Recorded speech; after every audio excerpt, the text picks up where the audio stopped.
Hey, welcome back to Den of Alacrity. My name is Mac and I've finally got that haircut I've needed for about 5 videos now. I've really enjoyed making these D&D videos and getting to know the online community a little bit. I've even done a small bit of collaborating, but more on that at the end of the video.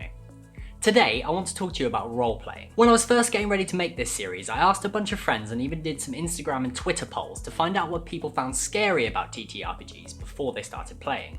And one thing that came up a lot was role-playing. Role-playing in person can be a bit scary. I think this is because of the portrayals we see on TV, where the roleplay is so often the punchline of a Dungeons & Dragons joke. For me, role-playing is the best part of the game. It's how you interact with the story and also how you interact with different members of your party. I want to get you all as enthusiastic about role-playing as I am, so here are 3 tips for new role-players.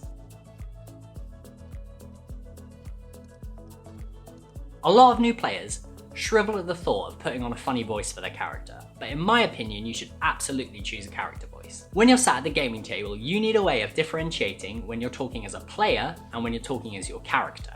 This will help you in 2 key ways. Number 1, it will help you not to worry when talking around the table or asking questions that what you say will be taken in game. And 2, it's really helpful for your DM when they know you've said something they need to respond to. A lot of new players opt not to choose a character voice at the beginning and then quickly regret it. If you're worried that everything you say is going to be taken into the game, you're more likely not to talk at all. Nobody wants a silent D&D table, at least not all of the time. And if the thought of putting on any voice at all really terrifies you, there is another way. You could also choose a character prop. Now this could be a book or anything else that you keep at hand that you can quickly pick up to differentiate when you're talking as your character or talking as a player. So if you have the thing in hand, you're talking as your character. A close friend of mine, Mark, plays with his kids and they use hats to show when they're talking as their characters. So as soon as they put the hat on, everything they say will be taken in game. So to recap, you should absolutely choose a character voice. It will help you differentiate between you as a player and you as a character. And you can always use a prop if the thought of a voice terrifies you completely. This is something I see new players struggling with quite a lot. And I don't think it's your fault. I think the problem is how D&D is sold to you. Friends will say that you can do whatever you want in D&D and the world will respond to you. While this is technically correct, the phrasing puts the world in quite a passive position. It seems like you can just do whatever the hell you want and then the story will unfold around you. Another misconception is when people come to the table thinking the tabletop role-playing game is going to be the same as a video game that they've played, where the inhabitants of the world have a set script that they will just spit out when you press a button. In role-playing, it's your job to move the story forwards. And sometimes that means not doing exactly what you want to do, but rather doing what's best for the story. You can think of the game world like a sandbox that the DM has made for you. There are toys in there for you to play with, but they're buried. And role-playing is how you find that buried treasure. How can you use this knowledge to be a better role-player? Well, first, you should expect the in-game world to resist your will in some way. Don't think that just by saying you do something is magic going to make it happen.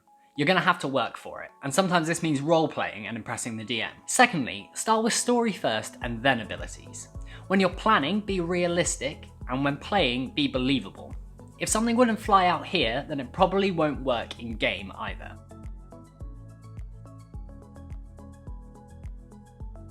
Role-playing with your fellow party members. This is actually my favourite type of role-playing. I love it when I get to have an in-character conversation with one of my fellow adventurers. You should try to role-play with the other members of your party as well. At an appropriate time, of course. Short snippets of conversations are okay when you're in the middle of combat or attempting to solve a puzzle, but just be wary that you don't take the spotlight away from the fun the DM has planned for you. However, when you get to take rests, then that time is all yours. And that's the point where you should try to roleplay more fully with your fellow party members. Try asking them questions or finding out about their backstory in character. Ask them about things they like, maybe you'll find something you can bond over or argue over. Both are equally fun in small doses. This will help you in moving the story forward later, because your character will already be aware of the experiences of their fellow adventurers. This will reduce the amount of table talk you have to do where you're talking outside of character. You can ask one of your fellow party members to pick a lock or lift a barrel because you know they have experience with that. So if you're nervous, try starting with small conversations with your fellow party members when the stakes are low. And you should really tell your party what you're doing. Maybe other members would like some practice as well.